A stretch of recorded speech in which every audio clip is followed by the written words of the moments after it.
Hiya lovelies, welcome back to Linds and Life. So just a bit of a different video for me today. This here is my fairly new Cosori 4.7 litre air fryer, and I wanted to see could I reheat some stew that I took out of the freezer that I bulk made and do some homemade dumplings, just testing its abilities. So this Pyrex dish fits perfectly in there without the crisper tray. And now you're about to see, this is a bag of the stew that I'd had in the freezer and just took out the night before just to defrost.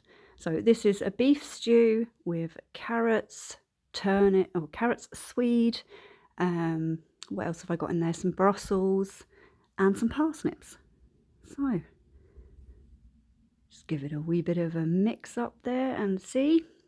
Now, with the Cosori, it recommends whatever you're cooking with it to do a preheat. So I'm just sticking with the guides.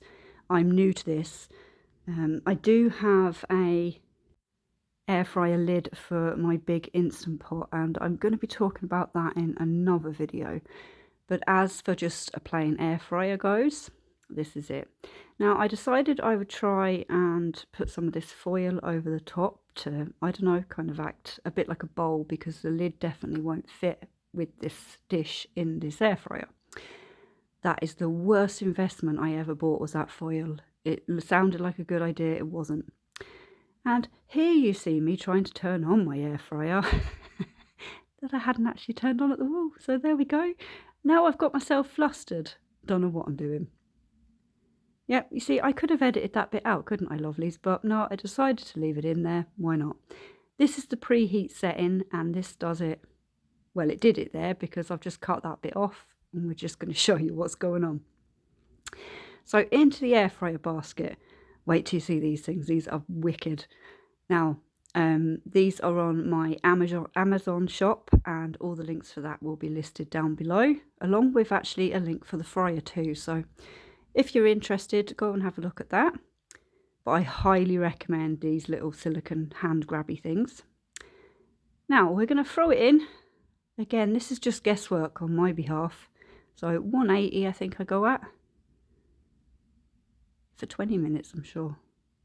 Yeah, and that button there is a shake reminder. Now, obviously, I'm not going to shake it because it will go everywhere, but it's just to check it.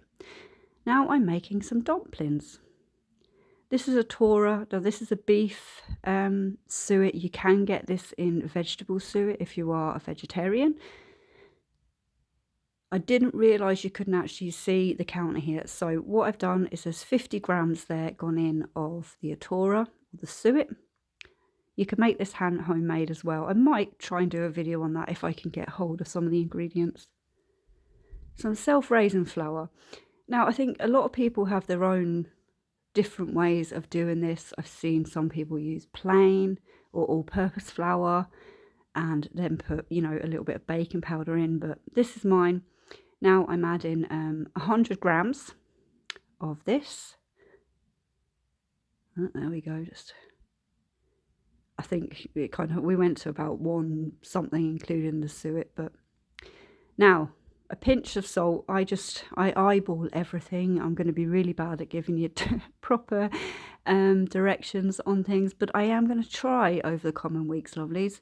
So do stay tuned. We're going to have some budget shopping hauls coming up and some recipes between the air fryer, the Instant Pot, pressure cooking, slow cooking, you name it. It's all about saving money this year, and if I can help give you some ideas on how to do that, that would be brilliant. Now, with the water, that's just plain tap water I have in that jug. It does say like 4 tablespoons, but once again, I just kind of eyeball it and just hope for the best. Right. We'll get in with the hands in a minute. I probably could have speeded this up a little bit, but you know, if you've never made these before, then I suppose you get the gist anyway, don't you, lovelies? But once again, you'll see here that I'm not measuring anything out. I'm not using cutters or, you know, it's just very kind of wing it and see. I don't claim to be the best chef in the world, but I've never given anyone food poisoning, so yeah.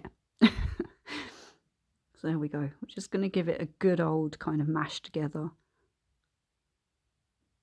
I'm not putting too much pressure on it here because it can go a bit too hard.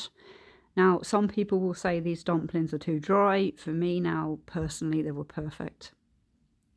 It depends as well on how you're going to cook them, I think, too. So these can be cooked as well if you're simmering a pot of stew on the stove and you just put a lid on, or you can do them in the oven. You know, there's a couple of different ways you can do these, but yeah, I'm attempting them in the air fryer. We'll see what happens.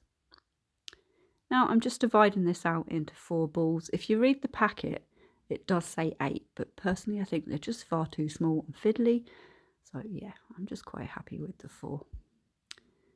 But I hope you have all been keeping well and, you know, you're not struggling too much. As I've said, I am going to be doing some budget videos and some cheap and cheerful meals and things like that. So yeah, I think we're all in the same boat here now at the moment, and if we can give each other any ideas or any help, then I think that's, you know, all the best. But obviously there's a lot of other channels as well doing similar things to me. So you see. Now back to the air fryer, we're just having a check.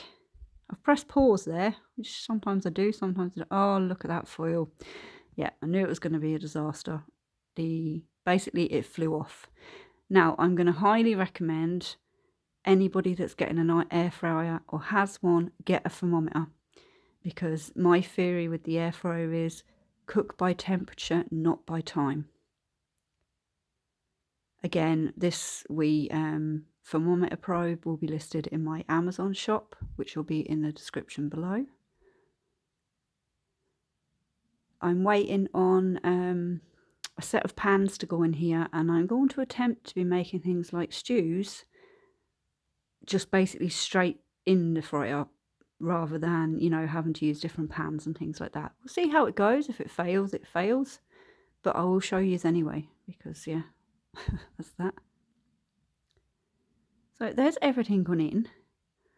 And now I think I sat down and had like bated breath. I was panicking a little bit, but oh, it's starting to look nice.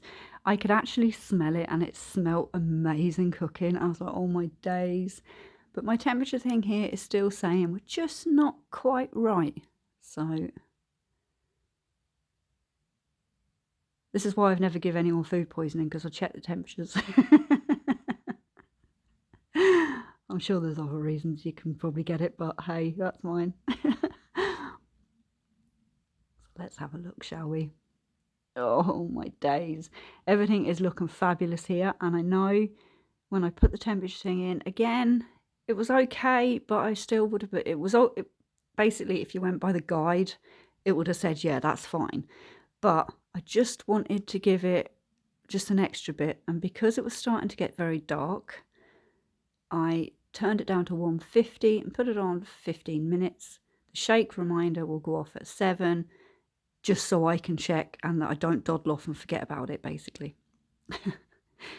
Now, that there, lovelies, it was just amazing. It blew my mind that I could even do this. But apparently anything you can do in the oven, you can do in the air fryer. Now, I would prefer to see, can I get a wee pan that I can get a lid for? That would make me feel a bit better. And tin ones as well, because I think they just cook a wee bit more even. Maybe that's just me. Now this is us plated up. Oh, the crisp. Normally when I do dumplings, they can be a bit soggy, but these ones just were nice crisp and then kind of soggy on the bottom. They were stunning. Thanks very much for watching, lovelies, and don't forget to hit subscribe. It's free.